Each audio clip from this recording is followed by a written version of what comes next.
अस्सलाम वालेकुम दोस्तों, खुशामदीद कहूँगा आप लोगों को अपने चैनल इजी लैब में। दोस्तों आज हम बात करेंगे यूरिन टेस्ट के हवाले से। दोस्तों अक्सर ऐसा होता है कि जब आपको डॉक्टर जो है वो यूरिन एनालिसिस यानी यूरिन एग्जामिनेशन का टेस्ट जो है वो एडवाइस करता है। तो जब आप टेस्ट करवाते हैं तो उसमें अक्सर औक़ात ऐसा होता है कि अनऑर्गेनाइज्ड डिपॉज़िट में जो है वो अक्सर लिखा होता है कि कैल्शियम ऑक्सलेट क्रिस्टल। अक्सर औक़ात जो है 1+ होता है, 2+ होता है, 3+ होता है। तो लोग जो है वो थोड़ा कंफ्यूज हो जाते हैं कि क्या चीज़ है।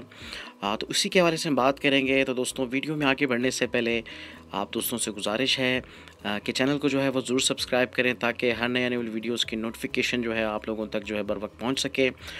दोस्तों कैल्शियम ऑक्सलेट क्रिस्टल जो है वो यूरिन में जो है उस वक्त आता है कि जब आप जो है बहुत ज़्यादा जो है सब्ज़ पत्तों वाली सब्ज़ी जैसे पालक वगैरह जो है अगर उसका इस्तेमाल करते हैं तो इस कंडीशन में जो है अक्सर आ सकता है। और दोस्तों अगर ये जो है मतलब 3+ या मैनी यानी बहुत ज़्यादा अगर आ रहे हैं तो उस सूरत में जो है ये किडनी की गुर्दे की पथरी यानी किडनी स्टोन की तरफ भी जो है इशारा कर सकते हैं। तो अक्सर लोग जो हैं इस हवाले से जो है वो काफ़ी कंफ्यूज नज़र आते हैं कि ये जो है ये क्या चीज़ है, मतलब यूरिन में जो है ये कैल्शियम ऑक्सलेट क्रिस्टल आ रही है, ये कहीं कोई बहुत बड़ा मसला तो नहीं है। तो दोस्तों 1+ या फ्यू अगर बहुत कम आ रही हैं ये तो इतना बड़ा इशू नहीं है। क्योंकि अगर आप जो है वो इस तरह की मतलब जो है सब्ज़ पत्तों वाली ग़िज़ा अगर इस्तेमाल करते हैं तो उसमें जो है ये कैल्शियम ऑक्सलेट क्रिस्टल जो है वो पाया जाता है।